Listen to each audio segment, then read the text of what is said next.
Hi guys, good afternoon to all of you out there. Ayan guys, craving. Oh, not craving, I mean thirsty.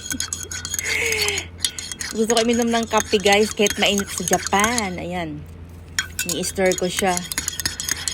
Kape na lang tayo sa mainit na panahon. No, nakakaloka ang tao pagka tag-init, kape. Meron talagang ganun guys. Dapat iinom ako ng malamig, kape ang gusto ko. Pero minsan na naman ako nagkakape guys eh. Ayan guys, yun lang ang aking mai-share. Kape is life. For everyone, everybody, and to you, all of us, and me. Charot. Bye-bye. See you next time na video.